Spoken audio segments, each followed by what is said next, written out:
Apakah mereka membesarkan anak-anak di Israel sebagai anti-Islam?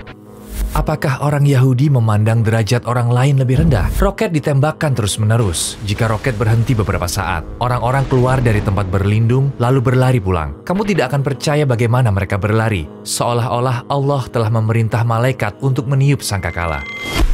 Jangan bunuh saudaramu seagamamu, tapi kamu boleh membunuh orang muslim. Darahnya adalah hakmu. Beginilah yang mereka tanamkan di alam bawah sadar orang-orang.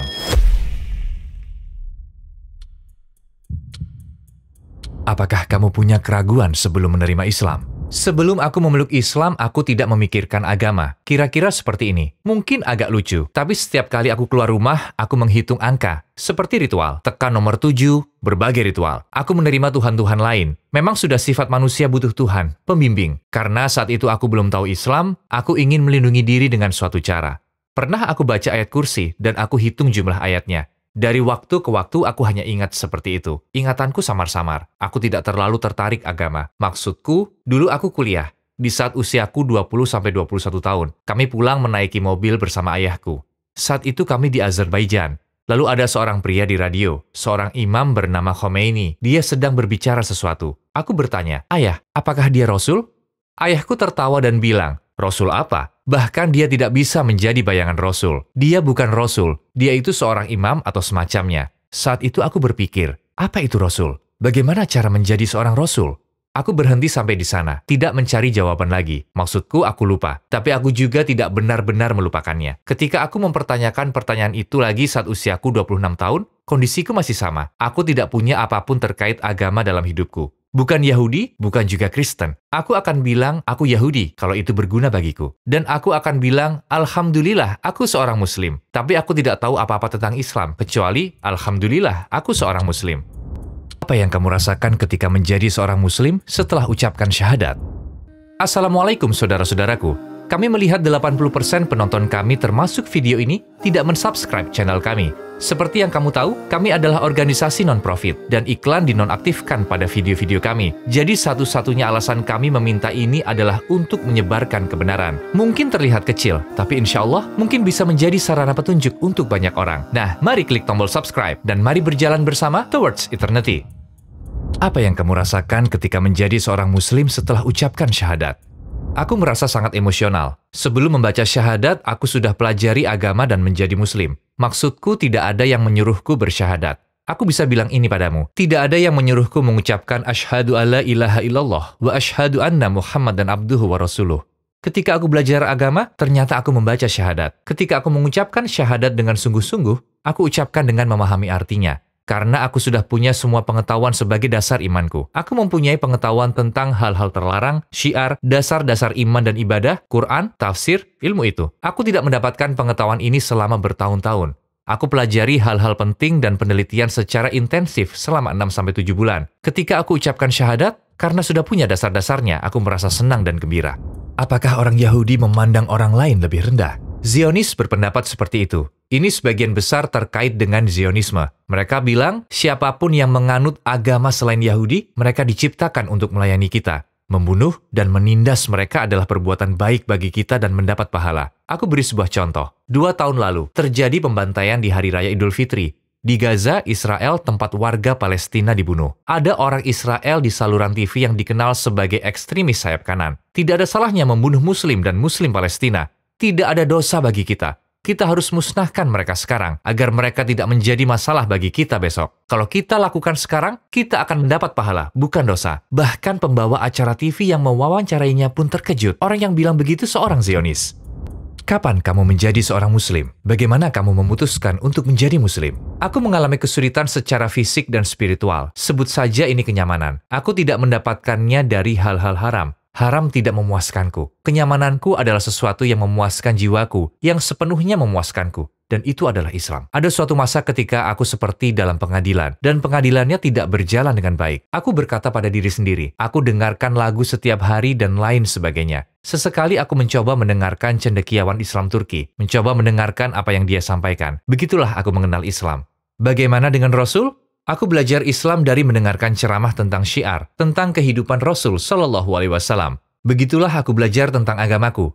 Bahkan teman-temanku bilang dan aku membenarkan pada mereka, Aku belajar agama saat mengendarai sepeda motor sambil mendengarkan YouTube. Bisa dibilang begitu, karena hanya itu waktu luangku. Aku tidak punya kebiasaan baca buku. Pertama, aku dengarkan pembahasan tentang siapa Rasul Shallallahu Alaihi Wasallam, lalu siapa para sahabatnya. Aku mulai sholat setelah 1,5 bulan. Kemudian, setelah 2 bulan, aku mulai sholat 5 kali sehari. Setahun kemudian, aku mulai puasa. Aku mengerti makna puasa. Aku mulai mempraktekkan semua yang aku pelajari di kehidupan sehari-hari, setiap jam, perlahan dengan sabar. Begitulah caraku menemukan Islam. Aku merasa sangat bahagia, tanpa rasa takut. Dan aku merasa kuat semenjak aku menjadi seorang Muslim. Aku mendapatkan energi dalam diriku. Apakah mereka mengajarkan anak-anak di Israel agar menjadi musuh Islam? Guru paling berpengaruh di Israel adalah TV. Maksudku TV. Aku tidak bisa menonton saluran TV Israel. Seandainya aku tonton, aku akan geram karena marah. Begitu banyak kebohongan dan fitnah.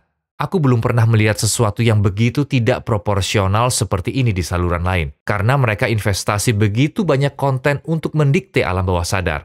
Orang Palestina itu teroris. Tidak ada kalimat tanpa Palestina dan teroris. Turki tirani, orang Turki kejam. Dalam beberapa tahun terakhir, tidak ada yang menentang Israel dan tirani Israel selain Turki. Jadi di saluran TV mereka tampilkan Turki dan segala sesuatu terkait Turki dalam kemasan seperti itu. Kamu pikir siapapun yang bicara masuk penjara, atau siapapun yang bicara akan ditembak. Mereka berusaha tanamkan ini ke alam bawah sadar orang-orang. Begitu juga kepada Islam. Mereka menyebarkan permusuhan terhadap Islam. Ketika seorang mujahid Palestina berjuang untuk negaranya sendiri, ia menjadi teroris. Tapi kalau kamu tembak dan bunuh seorang anak, itu dianggap Zionisme. Kamu selamatkan negaramu. Mereka tanamkan ide-ide ini kepada orang-orang. Ada perang melawan Muslim dan terutama melawan Muslim Palestina di kancah media. Ada 10 perintah dalam Taurat. Jangan membunuh atau mencuri. Kamu jangan menipu. Kamu jangan melakukan perzinahan. Seperti itu. Ada 10 perintah. Mereka lihat ini dalam Taurat, tapi lalu mereka bilang, kamu tidak boleh membunuh saudara seagamamu. Kecurangan. Mereka masih curang. Kamu tidak boleh membunuh saudara seagamamu, tapi kamu boleh membunuh orang Muslim. Darahnya adalah hakmu. Seperti ini yang mereka tanamkan ke orang-orang. Bagaimana pandangan Israel tentang Yerusalem? Mengapa mereka sangat menindas umat Islam? Yerusalem adalah fokus utama Israel. Itu adalah keinginan dan impian utama Zionisme. Arti dari tembok ratapan adalah Yerusalem. Itu sebabnya mereka menamainya seperti itu. Mereka tidak bisa masuk dan berada di bawah Masjid Al-Aqsa dan kuil Sulaiman. Maksudku mereka menangis di tembok itu. Di balik tembok mereka menangis untuk Yerusalem Al-Aqsa. Kuil Sulaiman berada di bawah Al-Aqsa. Dalam Zionisme, menurut kepercayaan mereka, suatu hari mereka akan menghancurkan Al-Aqsa, menggali kuil Sulaiman, dan ada pemakaman Yahudi di atas gunung tepat di seberang kuil Sulaiman. Orang-orang Yahudi akan bangkit dari kuburan ini dan mencapai kuil Sulaiman, dan tinggal di surga di bumi ini. Dan Zionisme akan menguasai dunia. Ini impian mereka. Ini keinginan mereka. Untuk mewujudkannya, Yerusalem itu penting. Ketika mereka menyerang Yerusalem, yang mereka lakukan setiap hari, Al-Aqsa, Yerusalem secara keseluruhan, insya Allah tidak akan terjadi. Jika mereka merobohkan Al-Aqsa, akan jadi tanda bahwa mereka menguasai dunia, dan mereka juga akan membangun kuil Sulaiman. Jadi, Yerusalem sangat penting bagi mereka. Tempat dimulainya kemenangan mereka adalah Yerusalem. Aku mengerti kamu kesulitan mempraktekkan Islam di Israel. Kemudian kamu pindah ke Turki. Bagaimana kamu beradaptasi dengan Turki? Apa kamu merasa nyaman jadi orang Muslim di sini?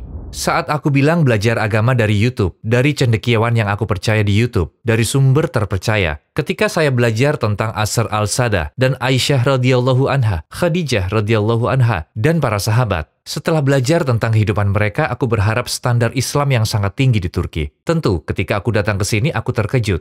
Aku bisa bilang ini sebagai seseorang yang pernah tinggal di Israel. Aku berkata pada diri sendiri, ini setidaknya beberapa dari mereka, tidak semua. Apa bedanya mereka dengan orang Yahudi? Maksudku, ada azan, oke. Aku juga dengar, tapi masjid kosong. Aku berjalan di jalanan, kafe penuh, seperti di Israel. Bar penuh, seperti di Israel. Aku membandingkan. Ada banyak hal yang aku suka, sehingga aku ucapkan Alhamdulillah. Kalian punya banyak yayasan, institusi, yang mengajak manusia kepada Allah, dan mengingat Allah. Ini berkah. Di Israel tidak ada. Sangat menyenangkan bersama orang-orang dari agama yang sama, tradisi yang sama, kebiasaan yang sama. Aku tidak merasa seperti orang asing di sini. Aku tidak kesulitan belajar bahasanya. Kami telah menonton TV Turki sejak kecil.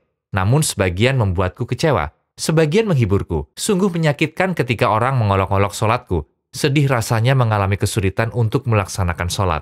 Ketika aku sholat di Israel, orang-orang dari tempat kerja biasa bilang, kamu sholat saja, yang lain bisa mengantarkan paket. Jangan tinggalkan sholatmu. Tapi di sini orang bilang, kamu terlalu banyak sholat. Sudah cukup. Dan orang-orang berkata, aku muslim, tapi tutup masjid-masjid ini, tutup yayasan-yayasan ini, tutup madrasah-madrasah ini. Siapa kamu? Aku muslim. Bahkan orang Yahudi tidak bicara seperti ini. Bagaimana mereka bisa? Aku tidak mengerti. Itu sebabnya aku terkejut. Apa ada yang ingin kamu tambahkan sebelum kita selesai? Aku ingin bilang ini, kalau kita tidak berpegang pada Al-Quran dan Sunnah, kita akan mengejar buku-buku palsu. Kita akan menyimpang dari jalan yang benar. Kalau kita temukan jalan yang benar, kita akan diselamatkan, insya Allah. Kami senang kamu ada di sini, di Towards Eternity. Kami senang kamu jujur dan tulus dalam memberikan jawaban. Yang kamu katakan pada kami adalah ketulusanmu. Kami sangat senang merekam video bersamamu di sini di Towards Eternity. Semoga Allah merahmatimu. Aku juga senang. Semoga Allah merahmati kalian semua. Semoga Allah merahmati pekerjaan yang kalian lakukan. Assalamualaikum.